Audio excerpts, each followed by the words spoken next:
Hola, ¿cómo está? Hoy es 14 de abril, estamos completamente en vivo. Sandy, te digo algo, aparte de buenas noches, estamos cada vez más cerca de ese tercer aniversario de A la Medida. Así es, Julio, muy buenas noches.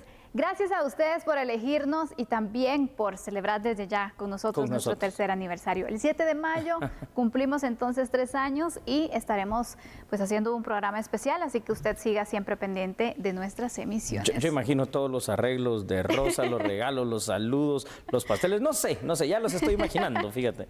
Bueno, Julio, mientras tanto, ¿qué te parece si hacemos lo que nos gusta? Analizar entonces esos temas coyunturales, porque este día estuvo cargado de información. Así que vamos a iniciar con el primer análisis. Muy bien, nuevas medidas, ¿no?, que se anunciarán el viernes en contra del COVID. Vamos a ver la información.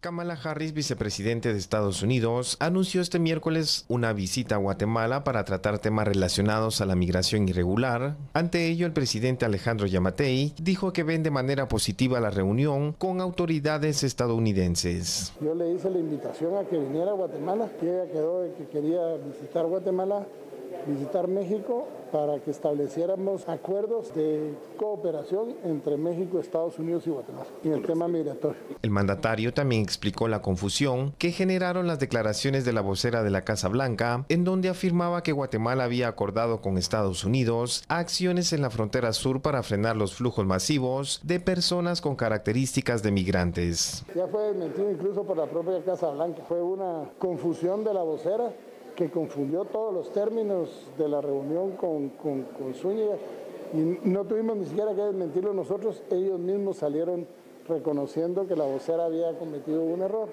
y que no hay acuerdos. Lo que hay es buena voluntad de querer trabajar juntos. ¿Llegaremos a acuerdos? Sí, vamos a llegar a acuerdos, pero no están sobre la mesa todavía ni siquiera qué acuerdos podrían ser. Ahorita estamos en la discusión de los planes de trabajo que tenemos que hacer para poder lograr recuperar a más de 8,000 niños guatemaltecos que están en la frontera y ver cómo podemos hacer para que la reunificación familiar se dé de manera legal, mucho más rápida. Se hicieron propuestas, los Estados Unidos la van a analizar y producto de eso saldrán acuerdos, pero acuerdos por el momento no hay. Por el momento no se dio a conocer la fecha exacta de la visita oficial que estará haciendo al país la vicepresidente de Estados Unidos y la agenda que sostendrá con funcionarios del Ejecutivo. Y bueno, vamos a conocer uno de los temas que se estarán abordando en esta visita de la vicepresidente de los Estados Unidos. El canciller guatemalteco dio a conocer que el tema que también estará centrando esta reunión será la migración irregular. Se ha elevado el flujo migratorio significativamente. Nosotros vemos con mucha preocupación esa situación. Creemos que tenemos que abordarlo de una manera responsable, segura, ordenada. Lo tenemos que hacer de manera regional. Hemos estado conversando con Estados Unidos y México principalmente. Tenemos que sumar a Honduras y El Salvador, porque es un asunto regional, obviamente. Tenemos que abordar los dos mecanismos, la manera reactiva, que es la atención migratoria en tránsito y retorno, y la atención proactiva, que es el desarrollo económico para atacar las causas estructurales que originan la migración. En ese sentido, estamos abordando estrategias conjuntas con Estados Unidos y los vamos a hacer también con México para abordarlos en temas de corto, mediano y largo plazo. Bueno, esto no nos debe extrañar, ¿no? La semana pasada viene el enviado especial Zúñiga aquí a Centroamérica. Ahora ya se anuncia esta visita de Kamala Harris, que, pues como hemos visto, ha sido designada directamente por el presidente Joe Biden para estos temas migratorios con el Triángulo Norte específicamente. Y yo pienso, al final de cuentas, independientemente, ahora vamos a hacer el análisis, vamos a ver datos y toda la situación. Simple y sencillamente se nos viene a recordar que la frontera está cerrada y que los esfuerzos tendrán que ser por parte de nuestros países para constituir esos muros, ¿verdad, Sandy? Así es, Julio. Llama la atención que esta visita pues solamente se tiene planificada México y Guatemala. Correcto. Y genera la expectativa entonces qué va a pasar con el resto de países del Triángulo Norte Centroamericano, ¿no? Que creo que al final también es importante que se pueda tratar esta situación con el resto de países porque tenemos ese problema en común. Y si Guatemala hace, por ejemplo, los esfuerzos para frenar la migración, también tiene que hacerlo El Salvador, tiene que hacerlo Honduras, porque si no vamos a tener estas caravanas que ya se han venido registrando. Y hay otros temas en común que también tienen que ir abordando. Entonces, la expectativa está si se van a integrar el resto de presidentes. Problemas de crímenes transnacionales en estas nuestras fronteras, bueno, el narcotráfico, la trata de personas, el tráfico de armas, entre otros. ¿Te parece si vemos unos datos, Sandy? Por supuesto, adelante. Allá en pantalla usted los va a tener, y es que escuche, por favor, como se ha dicho en este programa en otras ocasiones, combatir la migración es en primera instancia un problema de nuestros propios países. Necesitamos, en primer lugar, que exista seguridad en el sentido amplio de la palabra, y esto para poder atraer la inversión y, por supuesto, el turismo, y con esto crear mejores y nuevas fuentes de empleo. Por su parte, Estados Unidos, nos guste o no, está en su derecho de proteger la cantidad de migrantes que pueden recibir provenientes de nuestros países, o en todo caso de no hacerlo, que es lo que más bien pareciera ser. La clave para reducir la migración no son los muros, las fronteras o los ejércitos, es la inversión, el desarrollo, el empleo y el bienestar de la población. Y Sandy, al final de cuentas, esto es algo que no estamos viendo realmente. No existe en Guatemala, no existe en Honduras, no existe en El Salvador y en México tampoco. Y entonces se vuelve un problema serio, ¿no? Kamala Harris, estoy seguro que vendrá con un mensaje fuerte, con un mensaje directo, no sé si necesariamente amistoso, a decirnos que arreglemos nuestros problemas y que se cierren estas fronteras que constituyen los primeros muros de defensa de Estados Unidos. Totalmente, Julio. Sabemos la postura de Estados Unidos como política de Estado también en temas migratorios,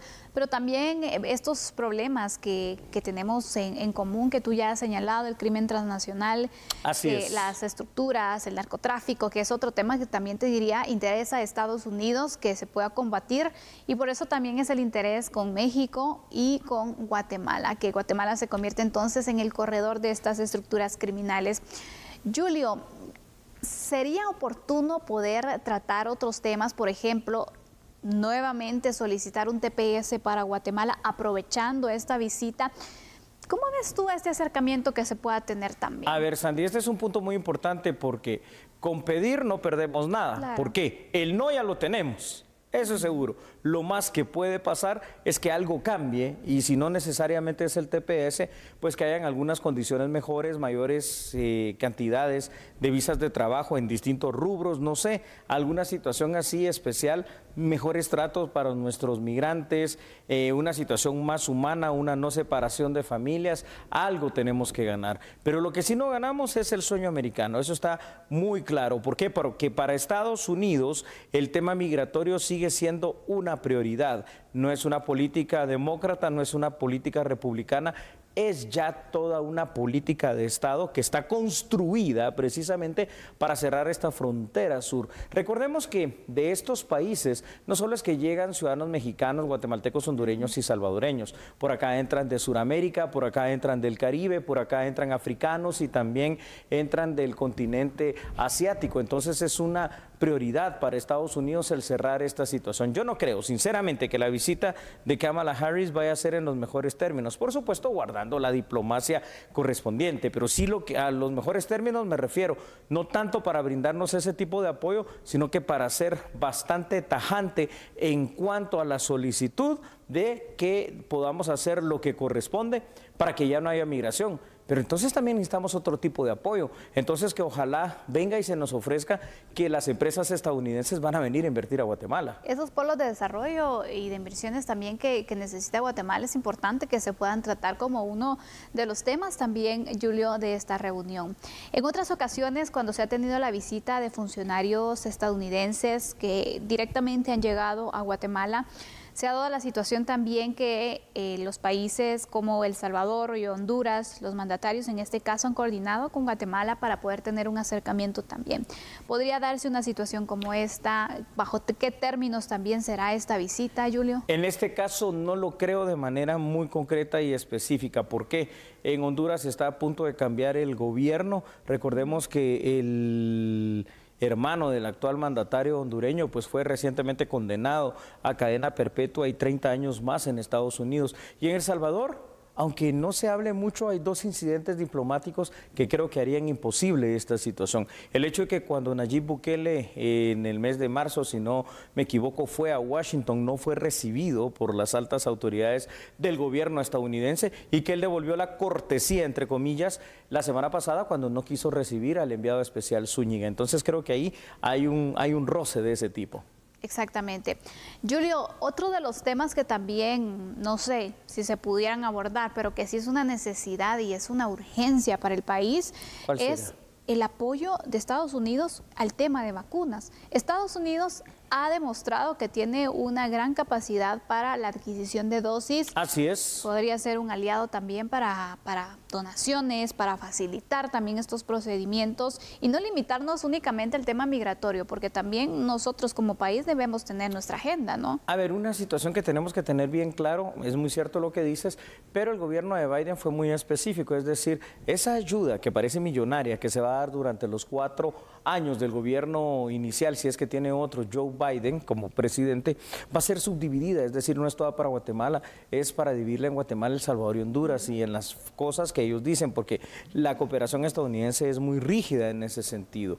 Con el tema de las vacunas, es probable que sí, que se pueda conseguir algo. Ahora, tanto así como que vayan a hacer una donación, no sé, lo veo un poquito difícil, pero sí que tengan la capacidad de adquirirlas y que nosotros podamos pagárselas. Por allí eso podría ser interesante, pero te digo una situación, no es para nada la prioridad en esta visita. No significa con eso que no se pueda hablar, que no se pueda solicitar, claro, y que no se puede pedir.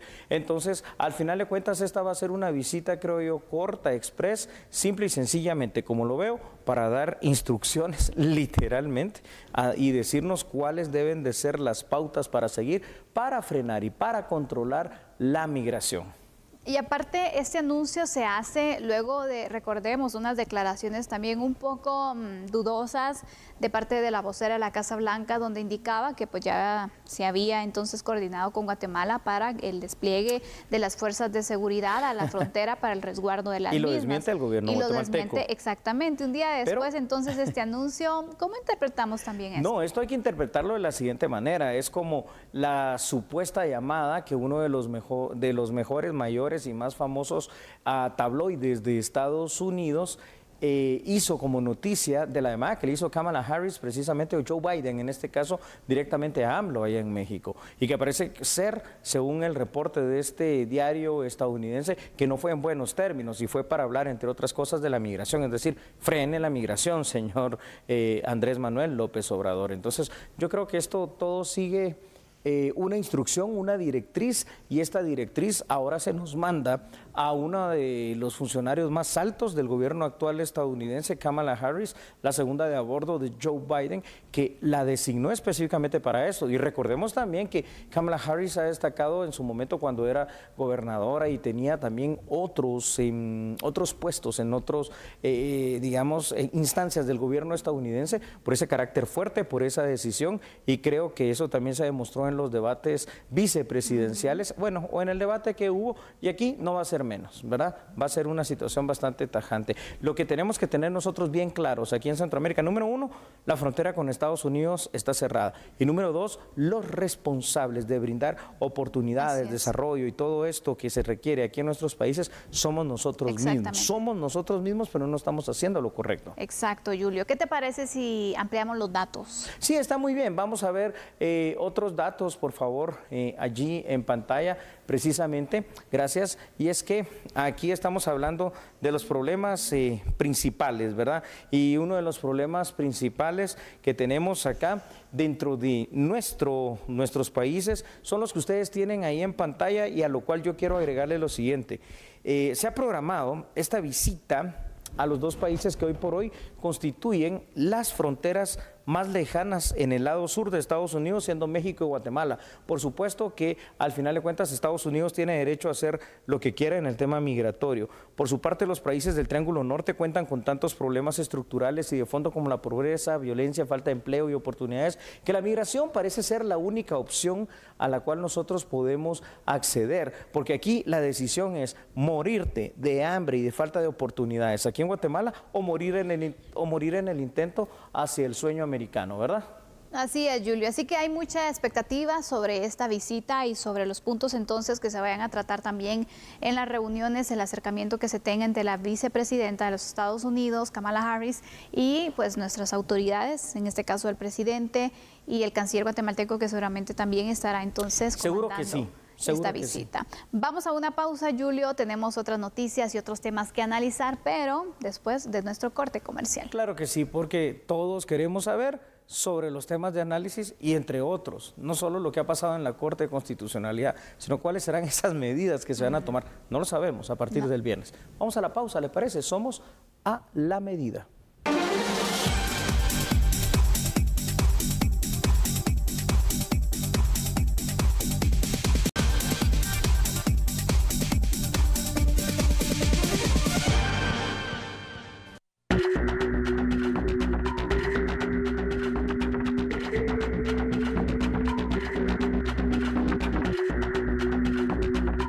El presidente Alejandro Yamatei confirmó que se analizará en Consejo de Ministros nuevas disposiciones para contener los casos de COVID-19. Las acciones serán presentadas a la población el viernes y entrarán en vigencia el próximo sábado. Las nuevas restricciones se deben al alto número de casos en esta tercera ola de contagios.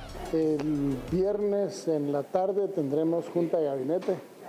Se está elaborando un acuerdo gubernativo en donde se van a tomar algunas medidas que van a ser anunciadas el viernes, que tienen que ver con medidas, extremar medidas de precaución para que los contagios disminuyan, dadas a conocer en cadena nacional, muy probablemente el día viernes, luego de la Junta de Gabinete, el viernes en la tarde. Si les adelanto algunas medidas, vamos a tomar medidas restrictivas con ingresos de personas de otros países que están, por ejemplo, ahorita la cepa de Brasil. Es una cepa que ya se hizo presente en Panamá y hay un caso reportado en Panamá y vamos a tomar medidas de control migratorio de ciertos países para poder reducir la posibilidad del ingreso de cepas que no están presentes en Guatemala. El presidente mencionó los efectos actuales que genera el coronavirus en la población y lo importante de decretar nuevas medidas. Es una cepa que hasta el momento ha demostrado en los estudios que no causa tanta letalidad. Nos preocupa más la cepa normal que tenemos, que se ha convertido en mucho más agresiva y que está haciendo que los hospitales tengamos serios problemas por la alta demanda de personas con oxígeno y la cantidad de fallecidos, que estamos regresando al número de fallecidos de julio a agosto del año pasado. El día de ayer fueron 37, ya llegamos a una positividad del 21%, o sea que ya llegó el momento de extremar medidas y pedirle a la población que aceptemos las medidas y que podamos colaborar todos en lograr disminuir la cantidad de contagios. La última actualización del Ministerio de Salud Pública referente al coronavirus señala lo siguiente: 1.118.322 casos tamizados acumulados registrados, 11.213 casos activos estimados, 205.322 casos acumulados registrados, 187.052 casos recuperados estimados y 7.057 casos fallecidos registrados, además de 169 municipios en alerta roja, 100 municipios en alerta naranja y 71 en alerta amarilla. Bueno, no, esto era absolutamente de esperarse, algo que parece irreversible, ¿verdad, Sandy? El hecho de que por aumento de los casos y el hecho de eso de que en 2 días estamos ya prácticamente con 2.000 personas infectadas, que para los estándares de Guatemala esto es bastante. Este hecho de que sean más de 7.000 y pico de personas que han muerto, bueno, pues lo lógico es de que van a haber nuevas medidas y esas nuevas medidas son restrictivas.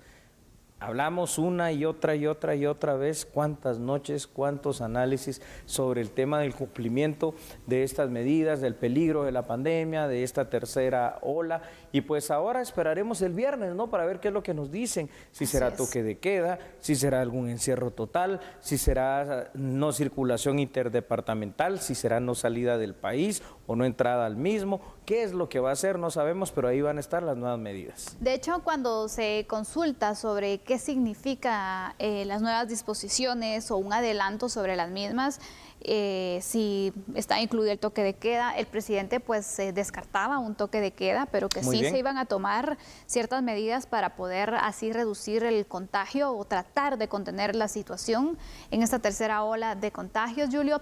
Pero creo que, no sé, ¿qué piensas tú? ¿Por dónde podrían ir también? El tema del tránsito interdepartamental podría ser una de las medidas, una de las nuevas disposiciones. La restricción de horarios para circulación, la restricción de funcionamiento de algunos comercios, entiéndase supermercados, entiéndase centros comerciales, mercados, restaurantes, tiendas, bares, restaurantes, ¿verdad? Por ahí puede venir la cuestión, pero ya eso significa definitivamente una restricción a esa libertad que teníamos y al final de cuentas hay que decirlo, parte de la culpa es por el propio COVID-19 y esta tercera ola y parte de la culpa es también por aquellos ciudadanos que no han tenido la responsabilidad todo el tiempo de utilizar su mascarilla, de mantener el distanciamiento social y del lavado de manos. Uno mira unas fotografías, me han estado mandando, fíjate Sandy, fotografías de algunos sistemas de buses como el transurbano en este caso y buses que van hacia el interior de la República,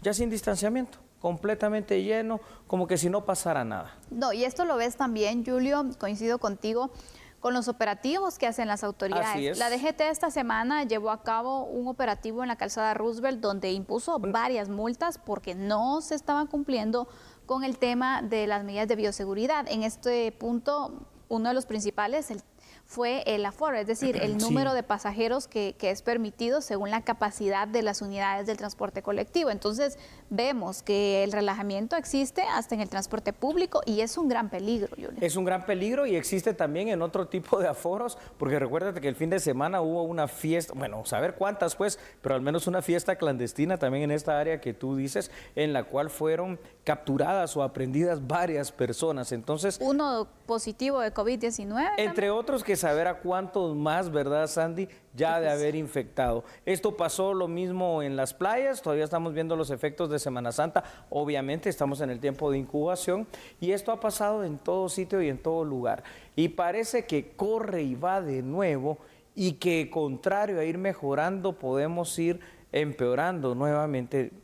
Creo que se nos olvidó que el COVID-19 es una pandemia, que esa primera ola que fue bien marcada, en la segunda ola hubo cierto relajamiento que de a poquito se fue dejando, pero esta tercera ola está empezando con todo, ¿no? Y además a eso hay que agregarle estas nuevas cepas que tienen una mayor capacidad también de contagio. Exactamente. Lo que hay que tomar en cuenta también es que todavía no están las disposiciones. El viernes va a existir una reunión en el Consejo de Ministros donde se va a determinar cuáles serán esas disposiciones que estarán rigiendo, a partir de cuándo también, si va a ser inmediato, qué va a pasar para la preparación, ¿no? Porque ya están circulando mensajes de nuevas disposiciones que no se han dictado. No. Hay que estar siempre pendientes de las fuentes oficiales. Si usted tiene dudas sobre qué disposiciones están en este momento vigentes, vaya a la página del Gobierno de Guatemala, vaya a la página del Ministerio de Salud. Esté pendiente también de los medios de comunicación que les estaremos informando entonces sobre estas disposiciones.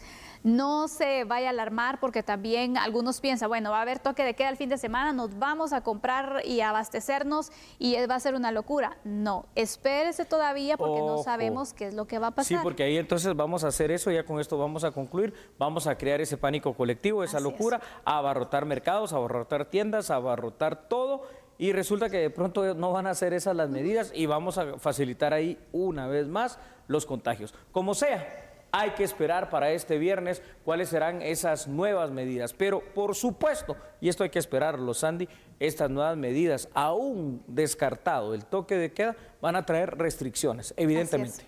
Y nosotros tenemos que acatarlas y también poner de nuestra parte para reducir así los contagios.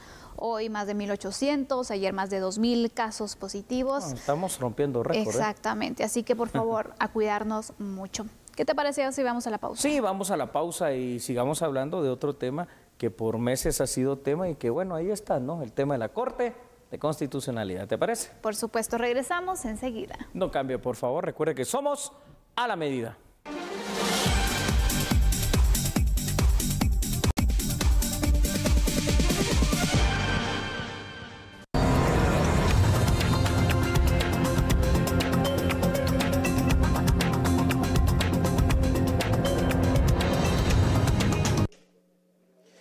precisamente la gran sala Efraín Recinos del Centro Cultural Miguel Ángel Asturias el escenario de esta toma de posesión de la 8ª magistratura de la Corte de Constitucionalidad, luego de que fueran juramentados y con la imposición de las insignias por parte del magistrado presidente Roberto Molina Barreto. Él dio un discurso en el cual dio a conocer los puntos importantes sobre cómo debe trabajar ahora la nueva Corte de Constitucionalidad. Escuchemos. En toda decisión, la Corte de Constitucionalidad debe respetar las competencias intrínsecas de los otros poderes públicos, realizando un análisis interpretativo con objetividad, para que su actuación al interpretar o intentar reconducir aquellos actos no se torne en vulneración de otros derechos y en invasión de sus propias competencias. La Corte debe evitar a toda costa el activismo judicial que termine desbordando sus funciones propias y debe tener siempre presente que sus resoluciones, ante todo, han de propiciar seguridad jurídica, por lo que, en casos de alto contenido político, debe tener en cuenta los efectos de sus decisiones sobre la división de poderes y el buen funcionamiento del Estado, aspectos que, con la emisión de algunos fallos, ha sido más de una vez inobservado en los últimos años, provocando intromisión en las políticas públicas propias de los diferentes órganos del Estado. Al respecto, traigo también a cuenta lo manifestado por don Jorge Carpizo, quien durante décadas fungió como profesor de Derecho e investigador de la Universidad Autónoma de México y que en una de sus áreas refiere: más allá de los límites que el tribunal tiene como cualquier órgano de poder, resulta muy importante que sepa autodelimitarse, que el activismo judicial no sea desbordado, que apliquen con prudencia, las técnicas de interpretación constitucional y que jamás pretenda usurpar funciones que la Constitución atribuye a otros órganos. Bueno, recibieron precisamente el cargo 3 de los 5 magistrados electos, en este caso el presidente Roberto Molina Barreto, también la magistrada Dina Ochoa y Leila Lemus. Recordará usted que ayer por la tarde precisamente faltó la juramentación en el Congreso de 2 de los magistrados, Gloria Porras y Néstor Vázquez Pimentel. En ese sentido, 2 de los actuales magistrados continuarán en el cargo, siendo ellos Ana Cristina Fernández y Francisco de Matabel. Así que es lo que aconteció precisamente hoy en la toma de posesión de los nuevos magistrados de la Corte de Constitucionalidad. Bueno, un acto de juramentación y de toma de posesión, en este caso del cargo, más que todo, a medias diría yo, ¿no? Porque hay todavía 3 casos que deben de resolverse. Sin embargo, el discurso del primer presidente que toca, porque recordemos que los 5 magistrados titulares ocupan, como son 5 años en el cargo, ¿no? De cada Corte de Constitucionalidad, 1 año la presidencia, y se inicia por aquel que tiene más edad y se finaliza con el más joven.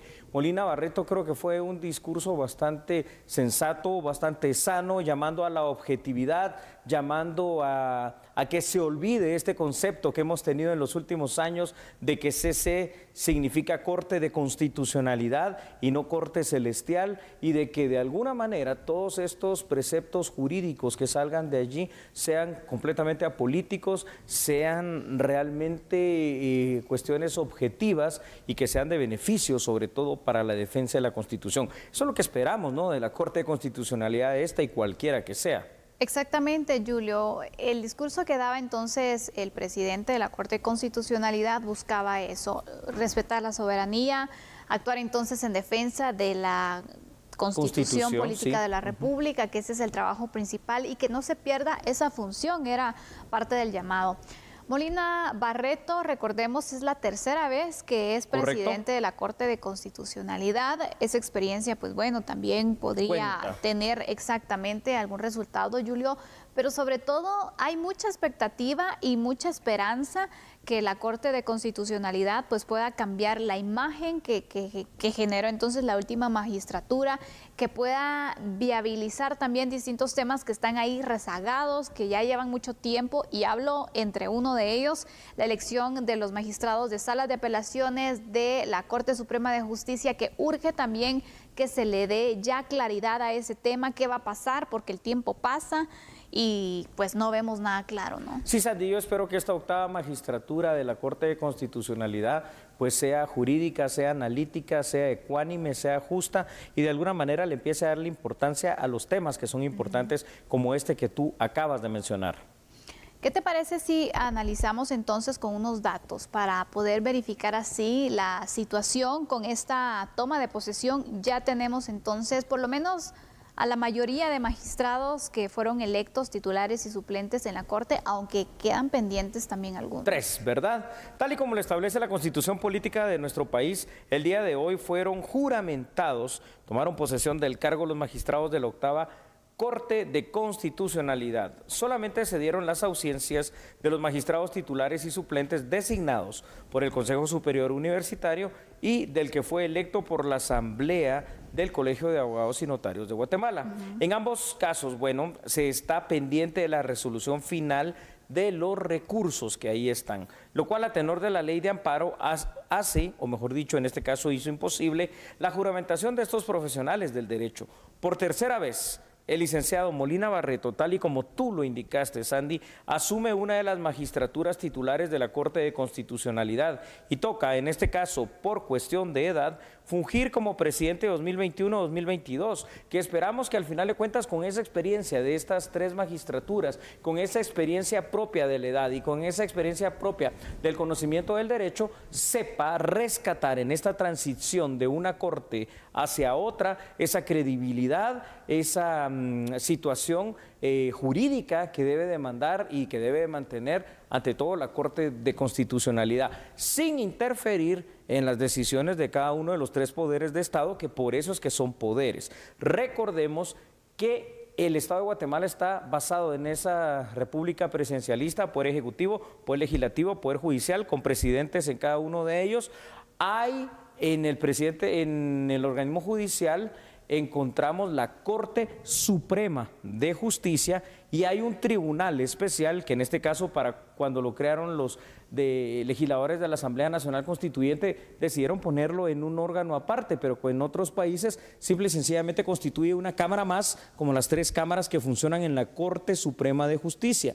Tenemos que entender que no es el más alto órgano del país, simple y sencillamente la Corte de Constitucionalidad es la encargada de velar, y ahí sí más alto órgano, única y exclusivamente en materia de interpretación constitucional, no de administración de justicia en general. Efectivamente, Julio, es muy importante pues poder tratar también estos asuntos. Y mira, dentro de, analizando un poco el discurso del presidente de la Corte de Constitucionalidad, uno de los temas que me llamó muchísimo la atención fue que se haya referido a las mineras. Sí, es decir, la consulta a los pueblos que con este tipo de proyectos también pues hay que destacarlo, ¿no? Es que, Sandy, cuando hablamos acá precisamente en los temas de la medida de que aquí no hay inversión, de que aquí no hay desarrollo, de que aquí no existen esos polos de desarrollo y ese trabajo para que nuestra gente pueda de alguna manera vivir en su país, recordemos que la Corte saliente se dedicó precisamente con sus resoluciones tardías a cerrar el trabajo de mineras.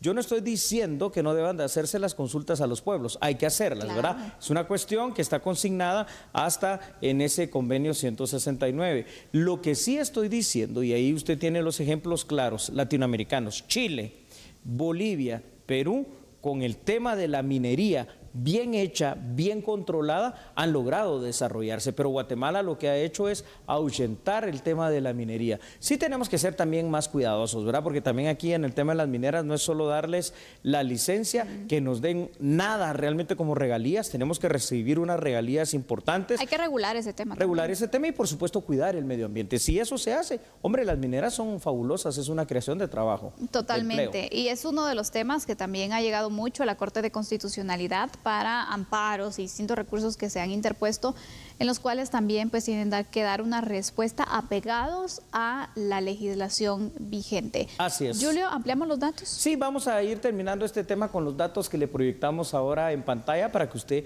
los conozca. Y es que, Sandy, en los casos de los magistrados que no han tomado posesión según la propia ley de amparo, van a continuar en el cargo quienes los venían fungiendo hasta el momento. El discurso del magistrado presidente fue mesurado e hizo un llamado a la reflexión para que los fallos de la actual Corte de Constitucionalidad sean basadas en ley y no en intereses. También hizo ver que aunque en ocasiones los integrantes de la nueva Corte de Constitucionalidad puedan estar en discordia, porque eso va a pasar, espera que se encuentren los consensos para poder impartir la justicia. Al final de cuentas, Sandy, para concluir este tema, la población guatemalteca lo que esperamos es que el máximo tribunal constitucional sea el garante efectivo del cumplimiento de la Constitución política de la República, pero siempre manteniéndose como un ente imparcial y que no interfiera en la decisión de los poderes estatales.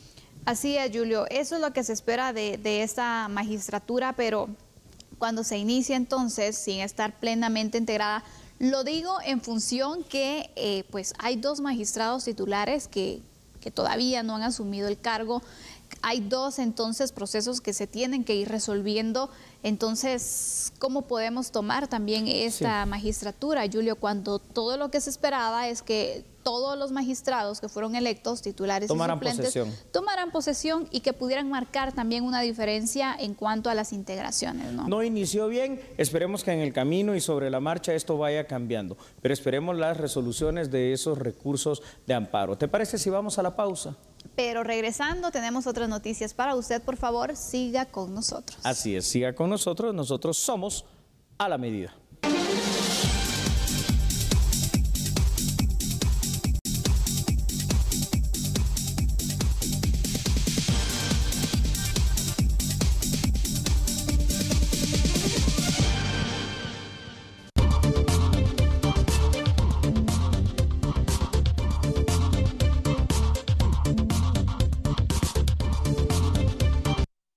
El presidente Andrés Manuel López Obrador dijo este miércoles que planea visitar la frontera sur de su país para discutir con gobernadores y alcaldes sobre cómo frenar el contrabando de niños migrantes, algo que es una preocupación creciente para Estados Unidos. Washington ha pedido a México, Guatemala, Honduras y El Salvador que ayuden a reducir el número de niños migrantes que llegan a la frontera estadounidense con México.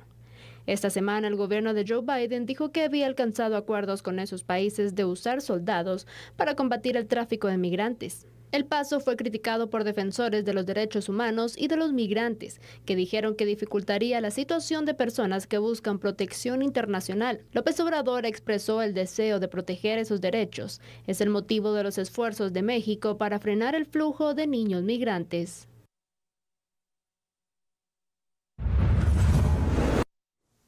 Y durante esta jornada, fiscales del Ministerio Público llevaron a cabo allanamientos para cumplir con órdenes de captura en contra del abogado Maynor Moto.